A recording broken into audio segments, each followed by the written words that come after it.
Alors, nous passons maintenant au député de Mercier. 3 minutes 45, monsieur. Oui, merci, Monsieur le Président. C'est bien court. Bienvenue, Monsieur Bouchard, à l'Assemblée nationale. Monsieur Bouchard, beaucoup de gens, surtout des souverainistes, des indépendantistes, se sont désolés de vous voir passer, disons, comme représentant de l'industrie pétrolière et gazière. C'est sûr que pour les indépendantistes que nous sommes, il est assez inconcevable qu'on puisse servir les intérêts d'une nation tout en travaillant ardemment à protéger des intérêts de multinationales étrangères qui cherchent en fait à spolier nos ressources naturelles, comme ils l'ont fait pour le plus clair des dernières années pour ce qui est des ressources gazières, pétrolières, des ressources aussi minérales. Je n'ai pas besoin de faire beaucoup de démonstrations là-dessus. C'est désolant, mais aussi pour notre peuple. Moi, j'ai reçu, sachant qu'il y avait une commission, il y a une jeune citoyenne de Montréal qui m'a écrit, en fait, quelque chose qu'elle voulait que je vous lise. Lucien Bouchard, la nation québécoise, mérite mieux que ce que vous êtes venu lui proposer. En fait, elle vous écrit. À moi? Oui. La nation québécoise mérite mieux. Vous êtes le facteur. Oui, je suis le facteur. Je suis l'humble facteur d'une citoyenne. Voilà. S'il vous plaît. Monsieur le Président, voici la lettre qui est adressée à M. Bouchard. En fait, M. Bouchard est venu proposer qu'on protège le droit individuel d'entreprises qui voient leur propriété spoliée.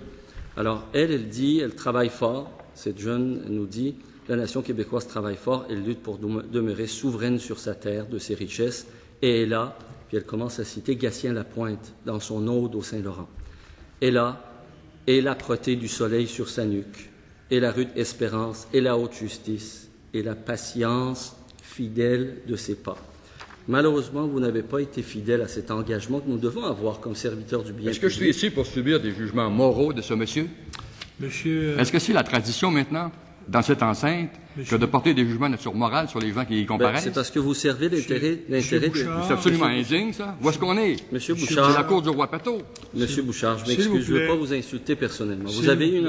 Monsieur Vous dites Bouchard... que je n'ai pas été fidèle aux Québécois, monsieur. Monsieur Bouchard, vous n'avez pas été fidèle au rôle de réserve des jugements qui sur ma incombe fidélité à un aux premier Québécois. ministre. Aucun droit. Aucun droit. Il est en dehors de ses pompes, lui, Monsieur le Président. Monsieur le Monsieur Président, Bouchard, tout d'abord, je tiens à vous mentionner, au nom des collègues de la commission parlementaire, on voudrait vous remercier d'avoir pris la peine ce matin de vous être déplacé avec les 2 autres membres qui vous accompagnent pour venir représenter l'industrie et pour nous permettre de vous questionner, de vous demander votre point de vue sur le projet de loi numéro 18. Et tous les collègues, j'imagine, sans exception, j'imagine, sont heureux de vous rencontrer ce matin. Alors, oui, il y a certaines choses qui se passent différemment depuis la dernière élection en commission parlementaire. Nous essayons de maintenir au meilleur le décorum en ce Parlement et en cette commission, et nous allons continuer, tant et aussi longtemps que vous allez être parmi nous. Alors, je vais répondre à la question, parce qu'il y a une question dans ce qu'il a dit. Monsieur le Président, je n'ai pas terminé. J'ai cru déceler une question dans ce qu'il disait. Monsieur le Président, je n'ai pas terminé. Pour l'instant, il nous reste 1 minute et quart, 1 minute 15 secondes pour répondre à la question, M. Bouchard. Bien, la question, est-ce que c'est l'intérêt de la nation Est-ce qu'il y a une présidence à cette Excusez-moi. Pardon, monsieur, Président, question de règlement, monsieur le député de Mercier. J'ai été interrompu à plusieurs reprises. Je n'ai pas pu faire ma déclaration et poser ma question. Si vous permettez, j'invite M. Bouchard à être patient. Je vais lui poser une question très précise. Alors, voulez-vous la poser par le biais de la présidence? Je vais y arriver, parce qu'il faut le contextualiser. Monsieur Bouchard est ici parce qu'il s'inquiète des droits d'exploration et d'exploitation des compagnies qui sont, en grande majorité, des compagnies américaines ou canadiennes à l'extérieur du Québec. Il se trouve qu'il pense que c'est eux qui ont fait l'exploration et disons, qui ont mené les études. Et il nous a même dit que l'entreprise Junex, par exemple, qui est la seule exemple québécoise qui peut nous citer, ça a été réalisé parce que la SOCUP avait laissé aller les permis. Or, vous savez que dans un texte de Jacques Gélinas, on a appris en janvier dernier qu'en fait, c'est M. Bouchard et M. André Caillé, lorsqu'il était président d'Hydro-Québec, qui ont liquidé la SOCIP, la Société québécoise d'initiative pétrolière, qui, à la fin des années 90, dans les années 90, était en contrôle de tous ces permis et avait fait pendant 40 ans, 30 ans, les explorations et l'investigation qui ont été remis littéralement à l'industrie privée. Et c'est M. Bouchard qui a forcé la SOQIP à renoncer à son mandat et qui a fini de la liquider. D'accord? Alors, je voudrais lui demander comment alors est-ce qu'il peut aujourd'hui venir réclamer des droits pour ces entreprises privées qui nous ont spoliés, qui nous ont dépossédés de 30 ans d'investissement public dans la SOQIP. Merci infiniment, M. le député de Mercier. Merci infiniment, M. le député de Mercier. Le temps est maintenant complété. Votre temps est parti complété. C'est vous qui donnez le consentement. Sur l'histoire de la SOQIP et de sa liquidation. Veuillez me transmettre votre document pour le dépôt. Bon. Ça s'est permis bien avant que j'arrive au pouvoir. Là. Ils ont même investi 40 millions en Alberta, à même les 100 millions qui leur avaient été octroyés.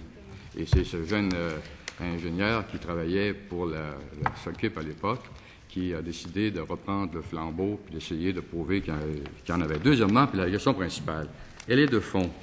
Vous faites référence à la nation québécoise, dont nous sommes tous, et dont les intérêts nous tiennent tous à cœur. Et je vous soumets, monsieur, qu'il faut se préoccuper de la possibilité pour la nation québécoise et pour le Québec de recevoir des investissements. Et on ne peut pas s'imaginer que les investissements ne peuvent venir que du Québec. Tous les pays au monde reçoivent des investissements étrangers. Le Québec n'en reçoit pas assez. Pas assez. On reçoit moins qu'autrefois même. Il faut absolument que nous nous assurions que le développement du Québec, que le développement de la nation québécoise puisse s'effectuer en particulier avec la contribution des investissements privés qui viennent de corporations. Et je ne comprends pas cette espèce d'urticaire que vous faites quand vous parlez des corporations. Bouchard, les corporations sont des citoyens qui ont des droits. Je regrette, M. Bouchard, je ne voudrais pas consacrer le double du temps normalement imparti au député de Mercier et pénaliser les autres membres de la commission. Alors, le temps de réponse sera un temps prolongé aux travaux de la commission.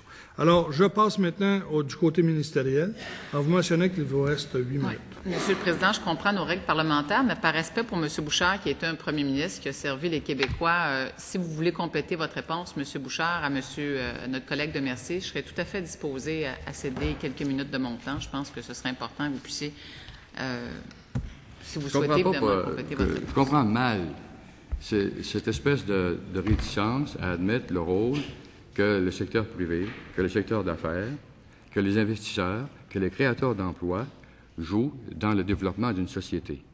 Dans le monde entier, ces gens-là apportent une contribution, d'autant plus que souvent avec des capitaux qui viennent de citoyens ordinaires, qui investissent dans ces entreprises. Et on est tous très fiers de voir que nous avons chez nous des gens, même des francophones, là, qui ont accédé au plus haut niveau en développant de grandes entreprises internationales, qu'on pourrait les nommer. Puis on est très content de voir qu'ils s'en vont à l'étranger investir aussi, qu'ils prennent des places importantes, qu'ils ouvrent des horizons pour les jeunes qui poussent, puis qui veulent aller partout affirmer leur talent dans le monde. Alors pourquoi est-ce qu'on refuserait à d'autres de venir également investir au Québec? C'est pas logique, tout ça. Alors, merci beaucoup. Merci, M. Bouchard. Madame la ministre? Oui. Merci, M. Bouchard. Non, je me... Fini. Non. C'est terminé, Monsieur le député de Mercier. Alors, je suis très patient ce matin, Monsieur le député de Mercier. Et s'il vous plaît, votre temps est terminé. Qu'elle m'accorde un temps équivalent à ce qu'elle a accordé à M. Bouchard pour... Votre temps est terminé, Monsieur le député de Mercier. Si vous continuez d'agir comme ça, je vais vous aviser pour une première fois. Que vous êtes patient. Oui, très patient.